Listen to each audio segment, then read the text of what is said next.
이사야 53장 1절부터 12절까지 봉독합니다. 우리가 전한 것을 누가 믿었느냐? 여호와의 팔이 누구에게 나타났느냐? 그는 주 앞에서 자라나기를 연한 순 같고 마른 땅에서 나온 뿌리 같아서 고운 모양도 없고 풍채도 없은즉 우리가 보기에 흠모할 만한 아름다운 것이 없도다. 그는 멸시를 받아 사람들에게 버림받았으며 간고를 많이 겪었으며 질고를 아는 자라. 마치 사람들이 그에게서 얼굴을 가리는 것 같이 멸시를 당하였고 우리도 그를 귀히 여기지 아니하였도다. 그는 실로 우리의 질고를 지고 우리의 슬픔을 당하였거늘 우리는 생각하기를 그는 징벌을 받아 하나님께 맞으며 고난을 당한다 하였노라. 그가 찔림은 우리의 허물 때문이요 그가 상함은 우리의 죄악 때문이라. 그가 징계를 받음으로 우리는 평화를 누리고 그가 채찍에 맞음으로 우리는 나음을 받았도다. 우리는 다 양 같아서 그릇 행하여 각기 제 길로 갔거늘 여호와께서는 우리 모두의 죄악을 그에게 담당시키셨도다. 그가 곤욕을 당하여 괴로울 때에도 그의 입을 열지 아니하였으며 마치 도살장으로 끌려가는 어린 양과 털 깎는 자 앞에서 잠잠한 양같이 그의 입을 열지 아니하였도다. 그는 곤욕과 신문을 당하고 끌려갔으나 그 세대 중에 누가 생각하기를 그가 살아있는 자들의 땅에서 끊어짐은 마땅히 형벌받을 내 백성의 허물 때문이라 하였으리요.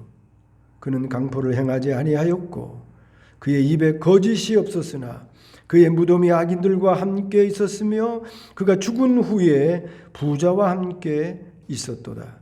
여호와께서 그에게 상함을 받게 하시기를 원하사 질고를 당하게 하셨은즉 그의 영혼을 속건 제물로 드리기에 이르면 그가 씨를 보게 되며 그의 날은 길 것이요 또 그의 손으로 여호와께서 기뻐하시는 뜻을 성취하리로다.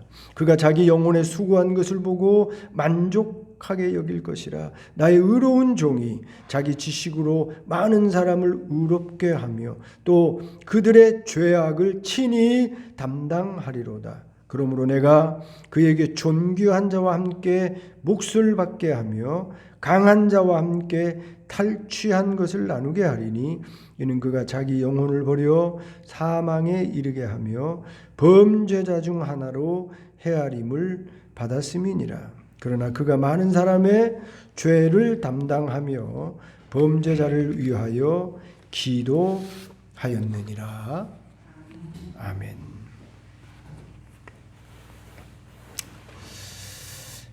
이 세상에 고난을 좋아할 사람이 존재가 어디 있겠습니까? 이 세상에 어떤 사람도 어떤 존재도 고난을 좋아하는 그런 사람과 존재는 없습니다. 할 수만 있으면 어려운 고난을 피하고 고난 없이 평안한 삶을 원하지 고난을 좋아하고 고난의 길을 고난 속에 있기를 좋아하는 사람은 한 사람도 없을 것입니다.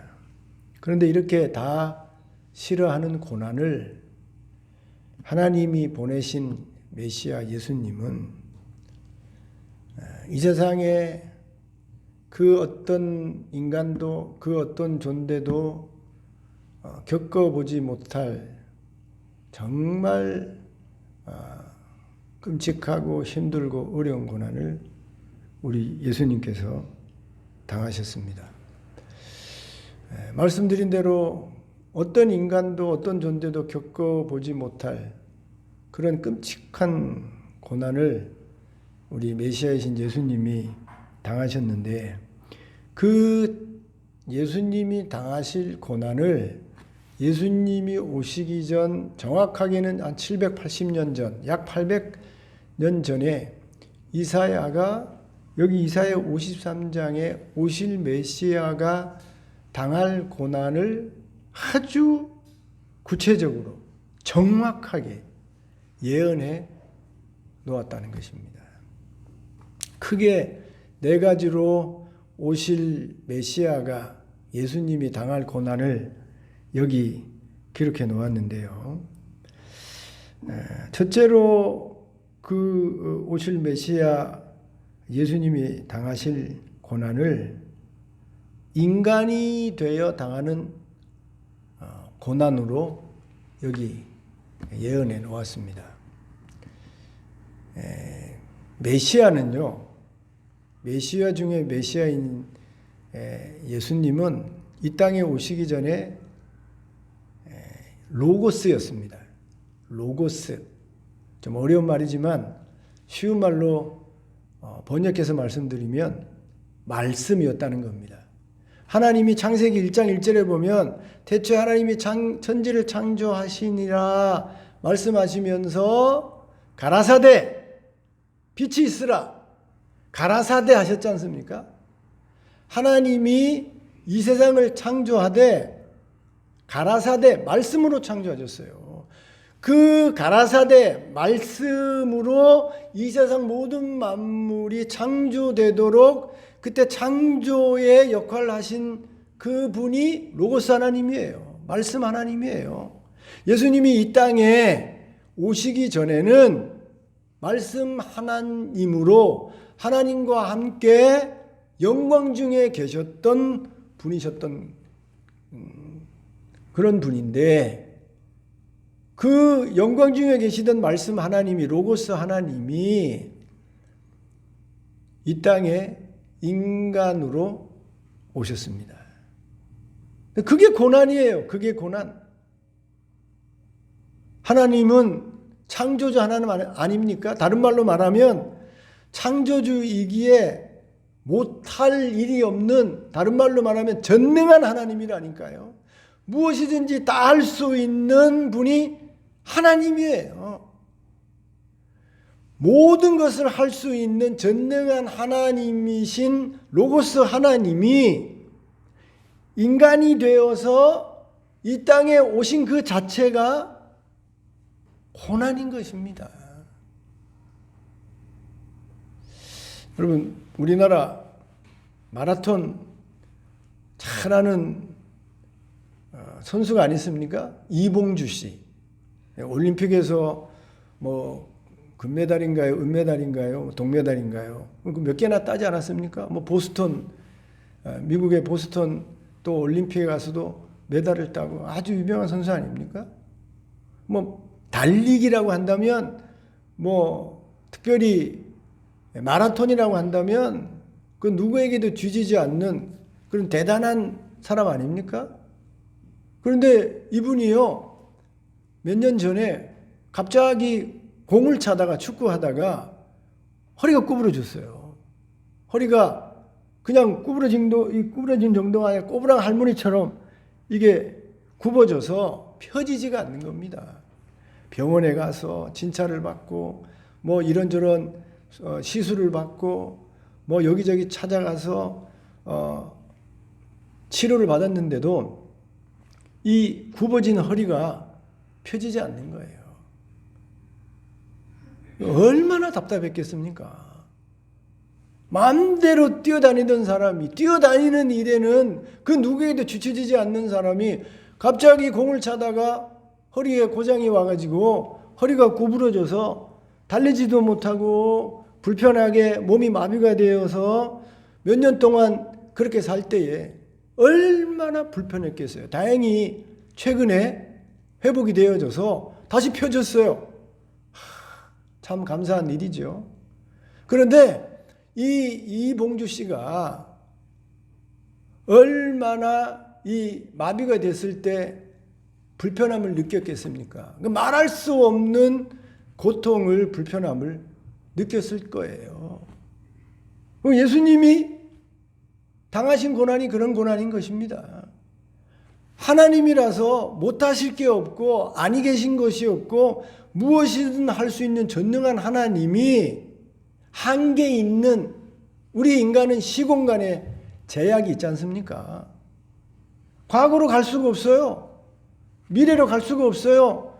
현재 지금 여기에만 있어야 되는 시간에 묶여있는 존재입니다. 영원히 살고 싶어도 살 수가 없어요. 100년만 되면 다 가야 됩니다. 시간에 묶여있는 존재가 인간이에요. 공간에 묶여있어요. 몸이 두 개라서 여기 있고 저기 있고 할 수가 없는 겁니다. 여기 교회 예배당 안에 있으면 저기 예배당 밖에는 내가 존재할 수 없는 거예요. 우리 인간은 시공간에 제한되어서 살 수밖에 없는 그야말로 한계 있는 존재가 인간인 겁니다. 근데 하나님은 한계가 없어요. 하나님은 아니 계신 곳이 없습니다. 저 천국에도 계시고 여기도 계시고 저기 미국에도 계시고 여기에도 계시고 저기 우주 밖에도 계시고 여기 지구 안에도 계시고 하나님은 시공간에 제한이 없어요.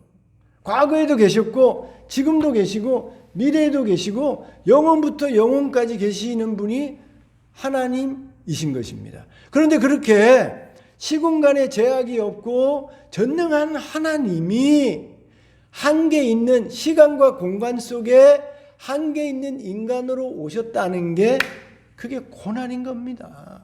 그런데 오늘 말씀에 보면 이렇게 전능한 하나님이 인간이 된 것 그 자체가 고난인데 여기 2절에 보면요. 하반절에 보면 마른 땅에서 나온 뿌리 같아서 고운 모양도 없고 풍채도 없은즉 우리가 보기에는 흠모할 만한 아름다운 것이 없도다. 여러분 인간이 되어도요. 한계 있는 시공간에 제약이 있는 인간이 되어도 여러분 인간 가운데는요. 멋진 사람도 있고 잘난 사람도 있고 미인도 있는 거예요. 키가 큰 사람도 있고 허우대가 말이에요. 막 장군 같은 사람도 있는 겁니다. 그런데 말씀 하나님이 전능한 하나님이 인간이 되신 것도 고난인데 그 인간 중에 어떤 인간으로 오셨냐면 마른 땅에서 나온 뿌리 같아서 여러분 마른 땅에 습분이 없는 물기가 없는 그런 곳에 나무 뿌리가 여러분 어떻습니까? 그 뿌리가 왕성하지 않은 거예요.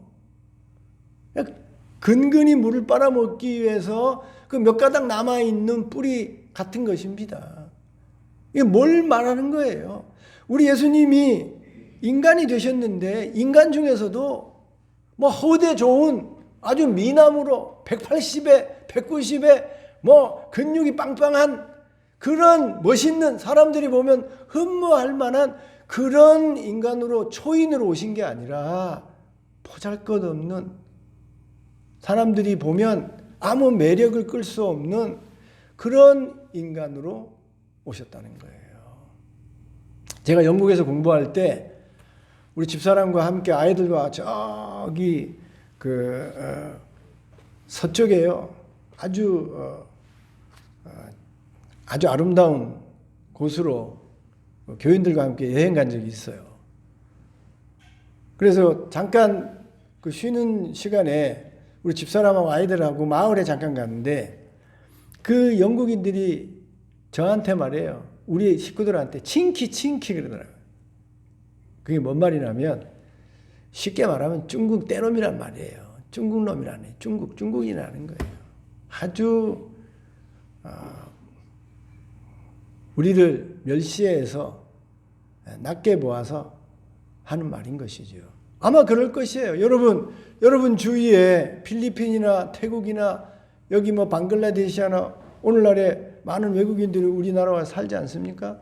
여러분들 그들을 마트에서 보거나 길거리에서 보면 여러분 어떻습니까? 우리보다 키가 작고 또 얼굴도 까무잡잡하고 옷 입은 것도 뭐 우리처럼 그렇게 멋있는 옷 입지 않고 이런 거 다 보면 우리도 모르게 마음속에 좀 깔보는 그런 마음이 생기지 않습니까? 크게 관심을 두지 않잖아요.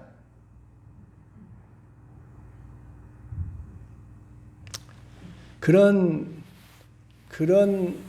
대접을 받으면요 기분이 너무 안 좋아요. 근데 우리 예수님이 이 땅에 하나님이 인간 되신 것도 고난인데 그 인간 중에서 정말 볼품이 없는 사람들이 주목하지 않는 그런 모습의 인간이 되었다는 겁니다. 그 자체가 고난인 거예요. 두 번째 어떤 고난을 받으셨냐면 여기 채찍에 맞음으로 우리는 나음을 받았도다. 그가 찔림은 우리의 허물 때문이요 그가 상함은 우리의 죄악 때문이라. 그가 징계를 받음으로 채찍에 맞음으로. 여기 찔리고 채찍에 맞는 고난을 당하셨습니다. 바늘 하나에 찔려도요 얼마나 아픈지 몰라요. 제가 얼마 전에 찔레나무 근처에 갔다가 그 찔레 이 가시에 찔려가지고 그 오른 여기 엄지손가락이 찔렸는데 이게 작은 바늘이니까 가시니까 보이지도 않고 말이에요. 돋보기를 보고 바늘로 한번 뽑으려고 해도 잘 뽑혀지지 않더라고요. 굉장히 아프더라고요. 그렇게 작은 가시 하나에 찔려도 그게 살갗을 후벼 파면 굉장히 아픈 겁니다.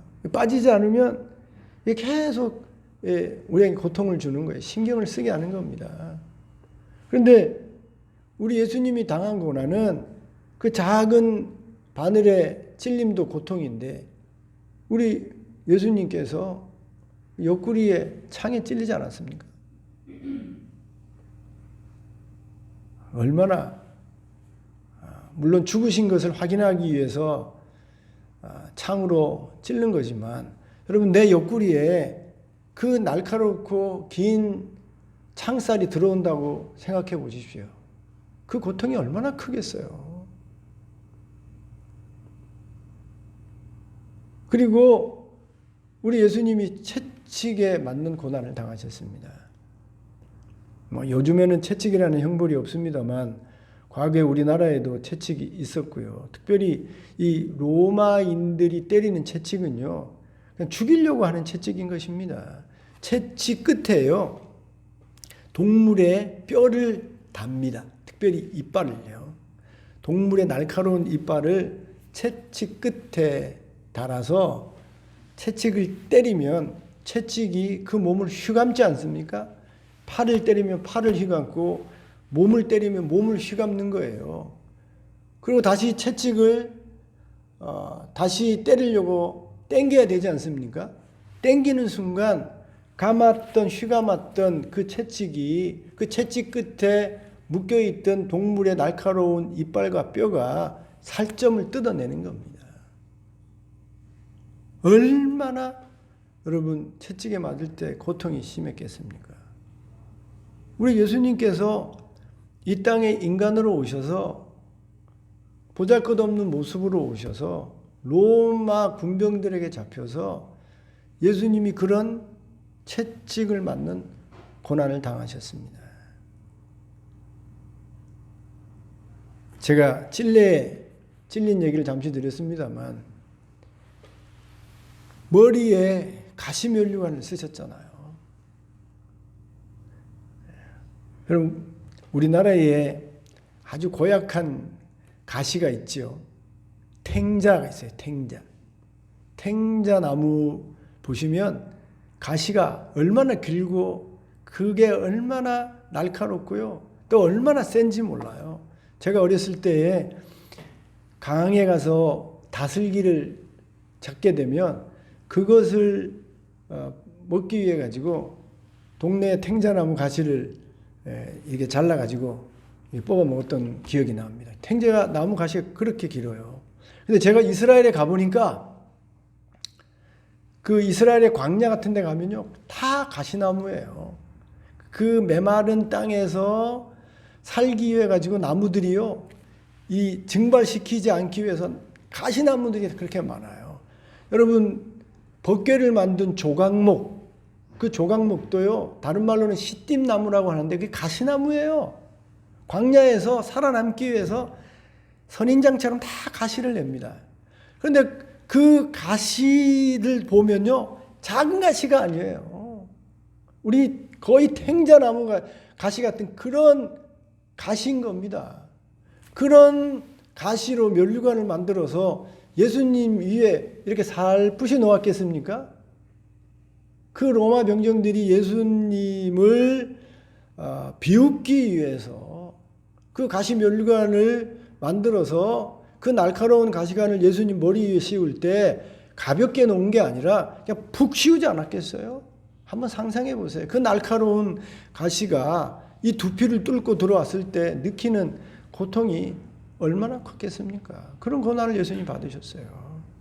오늘 또 여기 7절에 보면 그가 곤욕을 당하여 괴로울 때도 그의 입을 열지 아니하였으며 마치 도살장으로 끌려가는 어린 양과 털 깎는 자 앞에서 잠잠한 양같이 그의 입을 열지 아니하였도다. 여러분 가장 큰 고통이 무엇인지 압니까? 여러분 고난이 무엇인지 압니까? 내 안에 있는 원통함을, 내 안에 있는 억울함을 그냥 이게 전달이 되지 않고 해결이 되지 않는다고 하더라도 내 억울함을, 내 답답함을 입으로 토해내는 것, 그게요, 그래도 내 안에 고통을 덜게 하는 거예요. 그래도 내 안에 고통이 있는데, 억울함이 있는데, 눈물이 있는데, 답답함이 있는데, 한이 있는데, 이 한과 답답함을, 고통을 한마디도 뱉어놓지 못하고 여기 안에 차곡차곡 쌓아놓는 게, 그게 정말 고통이라니까요. 우리나라 지금은 뭐 그런 시대가 아니라서 요즘은 뭐 페미니즘 해서 여자들이요 할 말 다 하죠. 근데 옛날 우리 어른들은요 말할 수가 없어요. 질거지약이라 그래서 여기 첩이 들어와도 말이에요, 질투하면 안 돼. 그러니까 첩을 구하든지 남편이 뭐 어떤 일을 하든지 그거 질투하지 말아야 되니까 그거 다 참고 요 속으로 그냥 잠잠해서 다 견뎌내야 됩니다. 속이 문드러지는 거예요. 한이 맺히는 거예요. 한이. 말로 좀 뱉으면 좋겠는데 이 못된 영감탱이야, 이렇게 말이라도 해놓으면 이게 속이 풀릴 텐데, 그래 하면요 칠거지약에 걸리는 겁니다. 그러니까 말 못하고 여기다 그냥 쌓아놓는 거예요. 한이 맺히는 거예요. 한이. 우리나라 여러분 그 국악을 이렇게 들어보면요, 판소리를 들어보면 그 속에 다 한이 맺혀 있다니까요.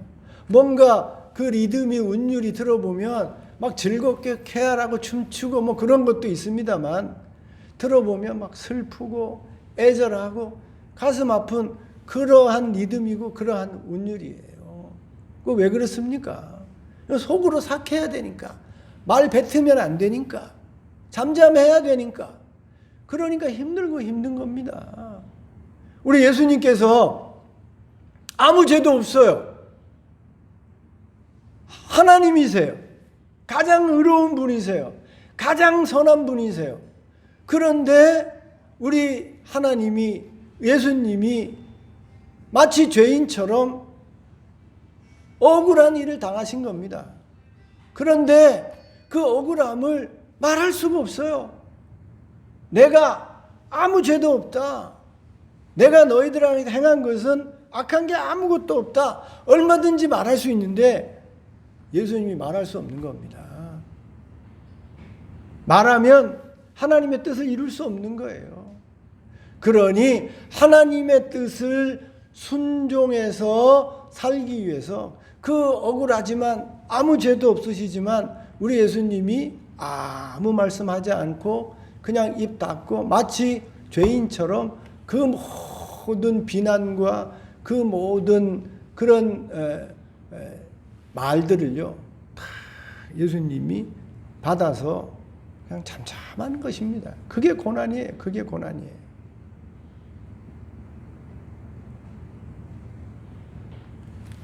남편하고 싸우면서 같이 막 받아치면 더 큰 싸움이 되니까 아내가 막 억울하더라도, 남편이 막 뭐라고 하더라도 그냥 어금니 꽉 깨물고 눈물을 톡톡 흘리면서 참습니다.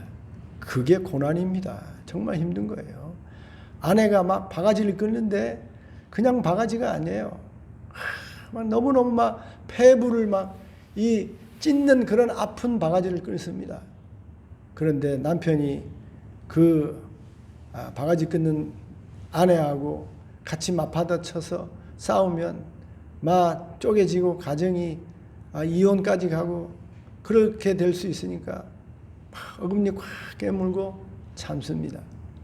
그게 고난인 거예요. 우리 예수님이 받으신 고난이 억울함에도 의로움에도 선한 일을 하셨음에도 억울한 비난을 받으면서 예수님이 그 메시아 천재를 다 참고 잠잠하신 게 그게 고난인 겁니다. 그런 고난을 겪으셨어요. 마지막 우리 예수님이 당한 여기 고난을 죽음이라고 그랬어요. 죽음. 9절에요. 그는 강포를 행하지 아니하였고 그의 입에 거짓이 없었으나 그의 무덤이 악인들과 함께 있었으며 그가 죽은 후에 부자와 함께 있었도다. 여러분, 우리 인간이 죽는 것은 당연한 것 아닙니까? 죄를 지었기에 100년 안에 다 죽어야 돼요. 100살 넘어서 사는 사람도 있습니다만 다 100년 안쪽 그 후로 다 죽게 돼 있습니다. 죄를 지었으니 우린 죽어 마땅한 것이죠. 그런데 우리 예수님은 생명이세요. 생명을 주는 분이에요. 생명의 원천이에요. 우리 예수님은 영원입니다. 영원 전부터 영원까지 죽음하고는 관계없는 분이에요. 그런데 죽음하고 관계없는 영원이신 예수님이 생명의 원천이고 생명을 공급하고 생명을 창출하고 생명을 주는 예수님이 죽음을 겪으셨다는 겁니다. 죽음하고 아무 관계없는 분이 죽음을 겪어야 하는 것이 그게 고난인 거예요. 여러분, 죽음이 우리에게 얼마나 큰 고난입니까? 여러분, 목사이지만 제가 지금 죽음을 이렇게 생각하면요, 저도 얼마나 힘든지 몰라요. 죽는 날이 천국에 간다는 사실을 제가 믿고 알고 있음에도 불구하고 죽음을 생각하면 그 죽음이 저에게도 고통이에요. 죽을 때에 내 육신이 마지막 호흡이 끊어지면서 얼마나 육신이 힘들겠습니까? 이 육신이 마지막 숨을 못 쉬고 막 고통 중에 뻣뻣해지고 말이에요. 숨을 잠시만 쉬지 못해도 막 고통인데 그때 마지막 숨을 쉬지 못해서 가면서 느끼는 고통을 생각하면 목사도 힘들다니까요. 여러분, 내 사랑하는 아들, 딸, 아내, 사랑하는 형제들을 이제 마지막으로 보는 겁니다. 물론 천국에서 보는 사람도 있겠지만 헤어지는 그 마지막 이별의 순간이 얼마나 힘들겠어요. 평상시에 사랑하는 아들, 딸하고 헤어지는 것도 마음이 섭섭해서 눈물이 날 때가 있는데 이제 마지막으로 헤어질 때에 얼마나 고통이 되겠습니까? 그거 생각하면요, 저도 힘들어요. 죽음이 두렵고 저도 힘든 겁니다. 죽어서 내 육신이 땅속에 들어가서 부패해서 말이에요, 벌레가 내 육체를 갉아먹고 내 육체에 곰팡이가 피고 다 흙이 되고 이 뼈만 남게 되어지는, 백골이 진토가 되어지는 그러한 일이 벌어진다는 걸 상상하면 고통이에요. 고통이에요. 아니, 자녀들이 죽은 내 육체를 불구덩이 속에 집어넣어서 한 10분이나 20분 만에 그저 다 타버리고 한 줌의 재로 나오는, 뼈로 나오는 그런 모습을 상상하면 여러분, 목사도요, 그 죽음이 고통이라니까요. 두려운 일이라니까요. 그런데 죽음하고는 아무 관계도 없는 예수님이, 생명이신 예수님이, 영원이신 예수님이, 영생이신 예수님이 그 고통을 당한 것입니다. 그 얼마나 큰 고난이겠어요. 그러니 우리 예수님이 마지막 죽기 전에 겟세마네 동산에서 할 수만 있거든 이 잔을 내게서 옮기시옵소서 하고 예수님도 땀방울이 피방울 되기까지 하나님에게 기도하신 것이죠. 예수님이 이런 고난을 당하셨어요.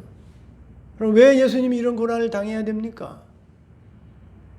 예수님이 고난받지 않아도 되는 예수님이 왜 이 땅에 인간이 돼서 이런 고난을 당하고, 왜 예수님이 죽지 않아도 돼야 되는 예수님이 죽음을 당해서 고난을 당해야 되고, 아무 죄도 없는 예수님이 억울한 일을 당해서 그 잠잠하면서 고난을 당해야 되고, 이런 몇시 천대를 받으면서 채찍에 맞으면서 고난을 받으셔야 되는 겁니까?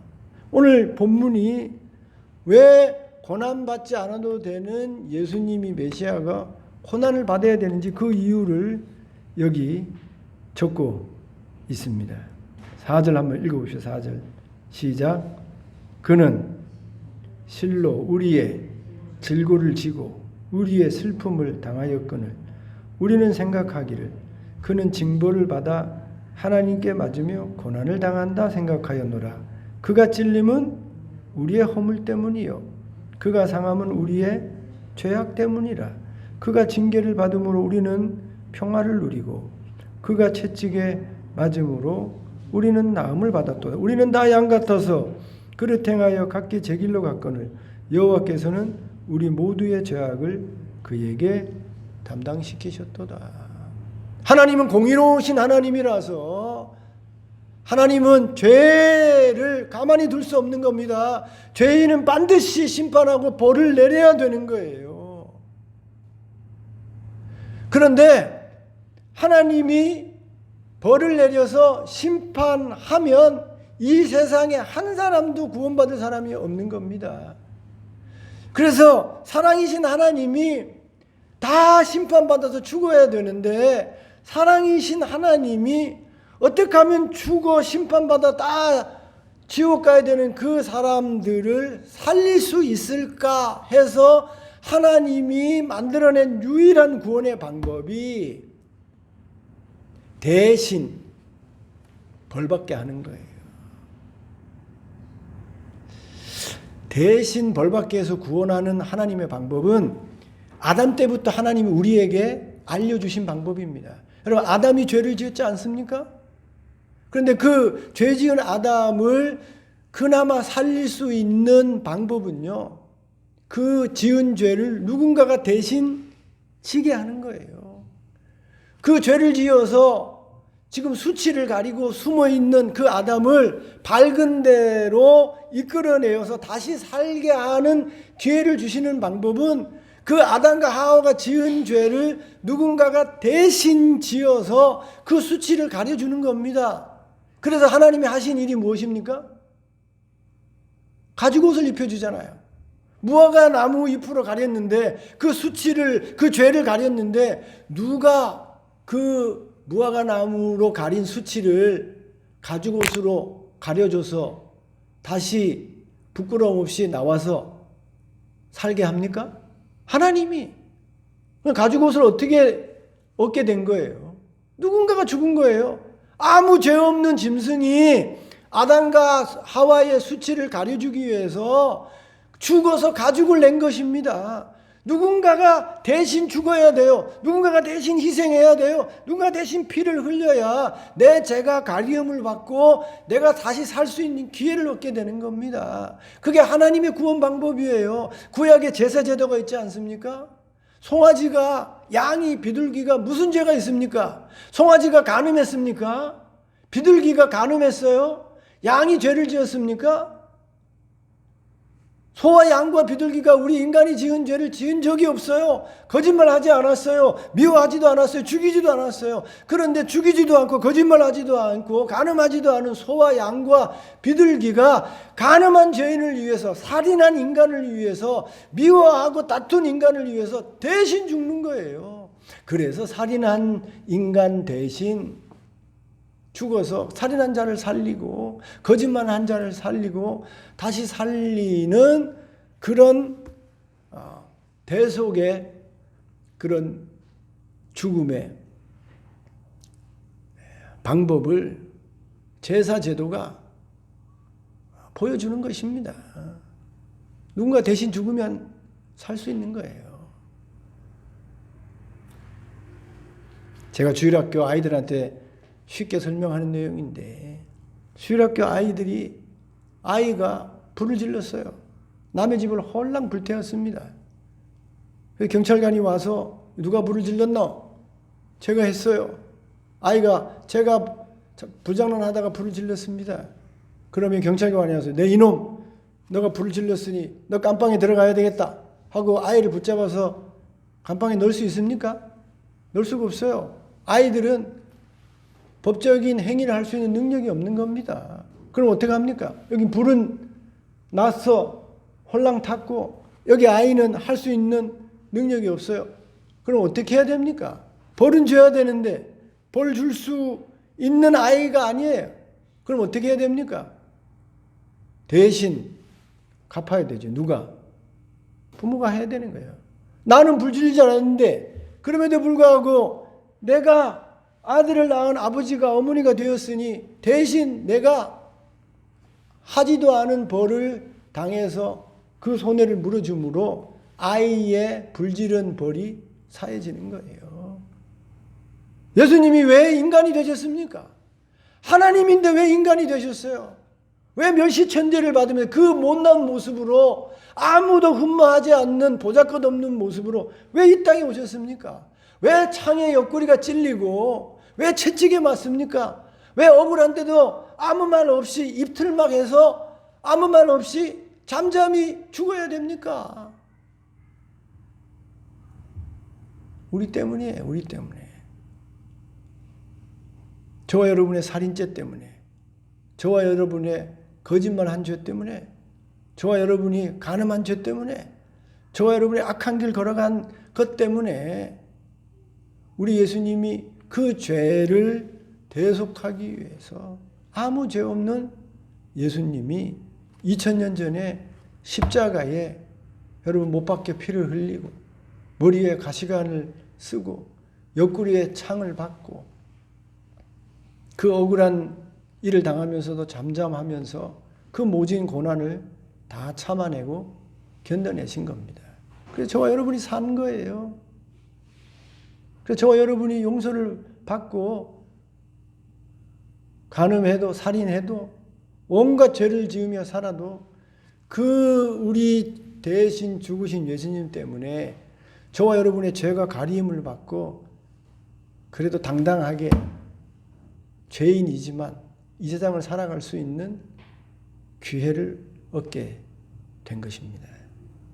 여러분 철부지가 누굴 보고 철부지라고 합니까? 부모가 아버지가 어머니가 죽도록 피땀 흘려서 자식을 잘되게 하기 위해서 온갖 수욕을 참아가면서 그 힘들고 어려운 일들을 다 참아가면서 사람들에게 멸시천대를 받으면서 시장에서 그 추운 겨울날 힘들고 어려운 그 길바닥에서 난전에서 채소를 팔아서 사람들에게 그 수모를 당하면서 그 추위에 돈을 벌어서 자식들 길러놨는데 공부시켜놨는데 그 자식들이 그 부모의 희생을 모릅니다. 부모가 어떻게 돈을 벌어서 자기들 먹이고 살리고 입혔는지 교육했는지 알지 못해요. 자기 다 잘나서 공부 잘하고 잘 살게 된 줄 압니다. 그래서 그 희생하고 수고한 부모를 거들떠보지도 않아요. 효도도 하지 않아요. 관심도 두지 않아요. 그게 철부지예요. 그게 철부지. 교회 안에 신자라고 하는데 교회 안에 예수 믿는 자라고 하는데 내가 성도라고 하는데 그런데 신자라고 성도라고 하는 사람이 예수님이 나를 구원하기 위해서 내가 이렇게 복된 삶을 살게 하기 위해서 예수님이 2000년 전에 나를 위해서 어떤 고난을 받으셨는지를 기억하지 못하고 알지 못하고 그 고난을 이해하지 못하고 그저 예수 믿어서 잘 먹고 잘 살고 행복하고 즐겁게 살기 위해서 신앙생활하는 사람, 그런 사람들이 철부지 신자예요. 여러분 제대로 된 신자는 어떤 신자인 줄 압니까? 나를 위해서 하나님이 어떤 희생을 하셨는지, 내가 이렇게 행복한 삶을 살기 위해서 예수님이 어떤 희생을 치렀는지를 알고 눈물을 흘리고 아파하고 십자가 앞에서 부들부들 떠는 사람이 그게 제대로 된 신자예요. 하나님이 자기 아들까지 죽이면서 그런 희생을 하셨는데, 예수님이 나를 구원하기 위해서 그렇게 고난받으면서 희생하셨는데 그 희생과 고난을 이해하지 못하고 그저 예수님 이용해서, 하나님 이용해서 이 땅에서 평안하게 잘 먹고 잘 살고 기복신앙으로 하나님 이용해서 평안하고 행복하게 살려고 하는 게, 그게 철부지 신앙이고 잘못된 신앙인 것입니다.